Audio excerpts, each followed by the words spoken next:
Hey everyone, Duke here, and today we're going to go over a few tips for the master version of Spire of the Watcher. You will need to complete this for the Wanted title, as well as to get the catalyst for the Hierarchy of Needs exotic bow that comes from this dungeon.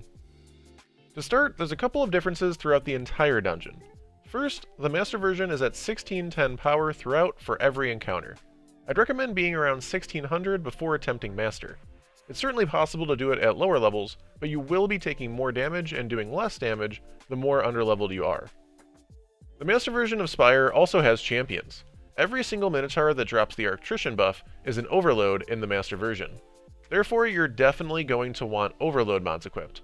For this season, I use SMG overload, but auto rifles are also overload and may give a bit of extra range. Void and Stasis grenades can also help with overloads using the Lord Calvin's Basilisk mod, but I wouldn't personally count on only your grenades to stun all the overloads that will be throughout. And the final main change to Master is the addition of Match Game. There are only arc shields in this dungeon, which will be on every single harpy in the entire dungeon that is not a supplicant. Therefore, I use Ikelos SMG in order to deal with both arc shields and overloads. Do note that the final boss actually does not have any shields at all, as all the harpies are supplicants in this encounter. Lucent Finisher is a top tier mod for at least one person to be running throughout this dungeon on Master, as this mod will allow for finishers to give the entire team heavy on every single Overload Minotaur that you finish. For the first area, I'd recommend not finishing any of the circuits until the very end. In other words, do the entire circuit other than the last node for each of the 4 paths, and then shoot the final 4 in the center all back to back. This will allow you to not have to deal with supplicants at all throughout the encounter. The jumping puzzle has a bunch of harpies with arc shields, so I'd like to put on an arc machine gun to help take some of these down. You don't have to kill anything here, but if you're like me, I don't really like being shot while trying to make jumps, so it just makes it a bit easier to kill them and then do the jumps. For the first boss, I'd highly recommend having one person on Wall of Radiance, as this is going to give you both a damage buff, as well as safety for during the damage phase. A Bubble Titan with Void Overshields can provide similar bonuses if you don't have any Warlocks, and a Hunter with Omnioculus can also give a bit of extra resistance if you are all Hunters. I'd also make sure to kill the Overload Minotaur on the bridge that is where you're going to do DPS from, because you don't want it aggroing to you during the DPS phase, which will then block your shots and potentially even kill your team. Also, don't forget that the Minotaurs spawn in groups of 2, so killing just one will make it so there's only one up potentially fighting and chasing your team throughout the encounter, rather than constantly killing both and then respawning both.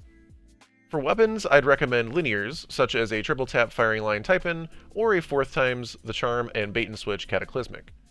Witherhoard on at least one person with Weaken Clear will give a 15% debuff on the boss, and don't forget to have at least one person on Lucent Finisher for the guaranteed heavy between phases. For the final boss, I'd recommend double Concussive Dampener on your chest piece. This will reduce the damage you take from supplicants, as well as all the splash damage from the boss itself. This won't make you immune, of course, but pairing this with 100 resilience will allow you to not get one shot, which is huge for survival purposes. I'd also highly recommend being comfortable with the node circuit paths, as it can be extremely hard to search for these nodes you need while being chased by a boss, champions, and supplicants. I have a video showing each of the paths for this boss that I will add in to the end of this section for your ease of access.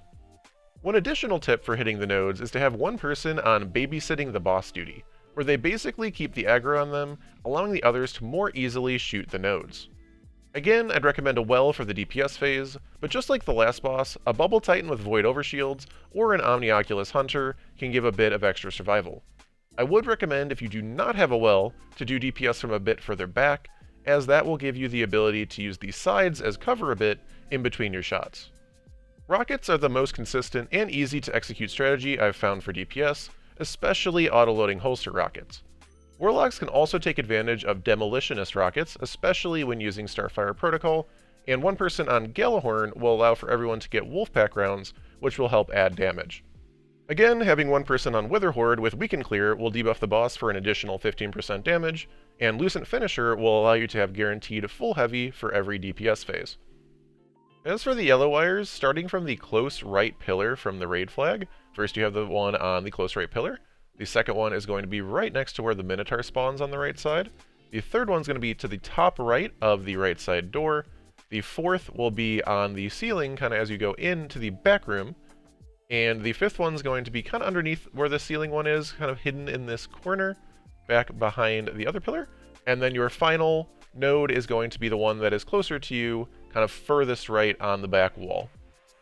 Next, starting from the far right pillar, we have the first node on the right pillar. The second one is to the right of the middle door where the boss comes out of. The third one is going to be right underneath kind of the middle door, only one that's down there. The fourth one is going to be also underneath, but kind of on the inner side of the platform. The fifth one's going to be on your kind of furthest right outskirts, and then the sixth one will be the second furthest right on the back wall. Now for the left side, starting from the close left pillar, the second one is then going to be up in the ceiling. The third one is right above where the Minotaur spawns on left. The fourth one is in the top left corner, right before you go in the doorway. The fifth node will be on the inner portion of this machine, kind of near the middle door that the boss goes through, and the sixth one will be on the far left of the back wall. And finally, we have the far left pillar. Starting from there, the second one is going to be to the left of the door in the middle. The third one's going to be right to your left once you go through the left side doorway. The fourth and fifth ones are right next to each other. One's kind of underneath on the inner portion, and one's above on the outer portion. It actually doesn't matter which order you shoot those in, as long as you shoot them back to back. And the final one will be the second furthest left on the back wall. And that's all for today. I hope this video helps you complete the master version of Spire of the Watcher. I will continue to be doing helps on my stream sporadically throughout the season, so come on by if you need some help. And as always, thank you so much for watching, and have a wonderful day.